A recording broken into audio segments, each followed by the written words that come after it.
কিন্তু চলে এসেছি কোনো বিয়ের বাড়ি না, আজকে এসেছিলাম একটা অন্নপ্রাশনে খাওয়া দাওয়াতে। গরম তো সেই ছিল, কিন্তু ঠান্ডা ঠান্ডা হাওয়া দিচ্ছিল বলে দারুণ লাগছিল। তো ফার্স্টেই দেখো স্টার্টার দিয়ে খেয়ে নিলাম আর চলে এসেছিলাম মেন কোর্সে। স্টার্টার বেশি খাইনি, কারণ অনেক গরম, খেলে আর হয়তো খেতেই পারবো না, তাই জন্য।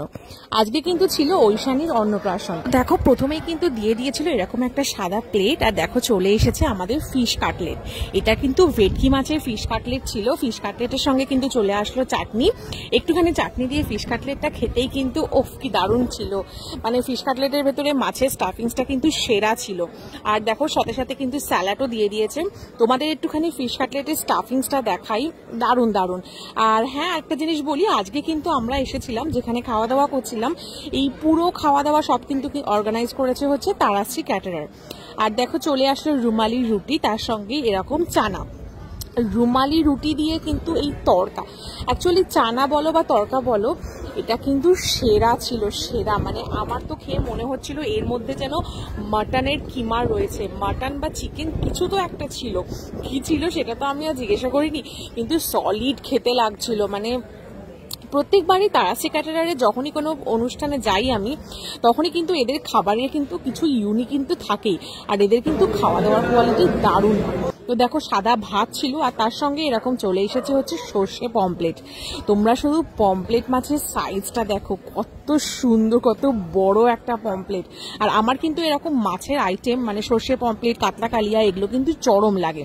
আর পমপ্লেট মাছটার কিন্তু দারুণ স্বাদ হয়েছিল, জাস্ট অসাম। মানে মুখে দিলে যেন মনে হচ্ছিল মেল্ট হয়ে যাচ্ছিল। মাছটা কিন্তু সেরা ছিল, দারুণ টাটকা মাছ ছিল। আর মানে তোমরা দেখে বুঝতেই পারছো মাছটাকে। আর মাছটা কিন্তু অনেকটা বড় ছিল, দারুণ ছিল। ওকেও জিজ্ঞাসা করলাম, ওরও কিন্তু সেরা লেগেছে মাছটা। মাছটা কিন্তু সত্যি ব্যাপক হয়েছিল। আর সর্ষে দিয়ে এত সুন্দর মাছটা, মানে কি বলবো, এত সুন্দর কুকড হয়েছিল না, যে মাছের স্বাদটাও দারুণ লাগছিল। মানে মাছের মধ্যে এই সর্ষের যে একটা স্বাদ, সেটা পাওয়া যাচ্ছিল। আর মাছটা কিন্তু দারুণ ছিল। আমাদের তো সর্ষে পমপ্লেট খাওয়া কমপ্লিট। এইবার দেখো পমপ্লেট মাছটা তো শেষই হচ্ছিল না, যাই হোক। তারপরে দেখো চলে আসলো হচ্ছে ফ্রাইড রাইস। ফ্রাইড রাইসের সঙ্গে তো তোমরা বুঝেই গেছো কি আছে, সেটা হচ্ছে লাল লাল মাটনের কষা। মাটনটা তো জাস্ট দেখে ইয়াম লাগছিল। মাটনটা কিন্তু সেরা হয়েছিল, সেরা। দেখেই তো মনে হচ্ছে সেরা, না জানি খেলে কত ভালো লাগবে। আর তো সহ্য করতে পারছিলাম না, ধরে ধরতে পারছিলাম না। চলো একটুখানি মাটনটা খেয়ে দেখি। মাটনটার কালারটা কিন্তু দারুণ, আর মাটনটা থেকে কিন্তু একটা দারুণ অ্যারোমা আসছিল। যখন সার্ভ করছিল তখনই কিন্তু নাকে আসছিল, অসাম খেতে, অসাম। আর মাটনটা কিন্তু সেই একদম তুলতুলে মাটন ব্যাপারটা না, মানে হাফ বয়েলড এরকম। মানে মাটনটা কিন্তু সলিড ছিল।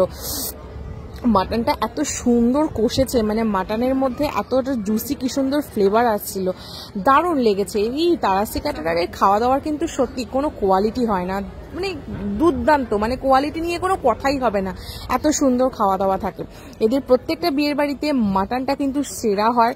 মাছের একটা আলাদা আইটেম থেকেই থাকে। আর আমি কিন্তু শুধু ফ্রাইড রাইস দিয়ে মাটনটা যখন খাচ্ছিলাম, শুধু মনে মনে ভাবছিলাম একটু সাদা ভাত দিয়ে খেলে কেমন হয়। তোমরা কি বলো? ফ্রাইড রাইসের থেকে কিন্তু এরকম সাদা ভাতে এরকম মাটন কষা জমে যায়। আর সাদা ভাত থেকে লুচি দিয়ে তো আরো ভালো লাগে। আর দেখো মাটন দিয়ে খেতে খেতে কিন্তু চলে এসেছে আমাদের চাটনি। এই চাটনিটাও কিন্তু একটা দারুণ ইউনিক চাটনি থাকে, যেটা কিন্তু সমস্ত ফ্রুটস দিয়ে হয়। এর মধ্যে সব রকমের ফ্রুটস থাকে, শসা বলো, আঙুর বলো, খেজুর, অনেক রকমের। আর কি সুন্দর একটা চটপটা মশলা থাকে, দারুণ লাগে।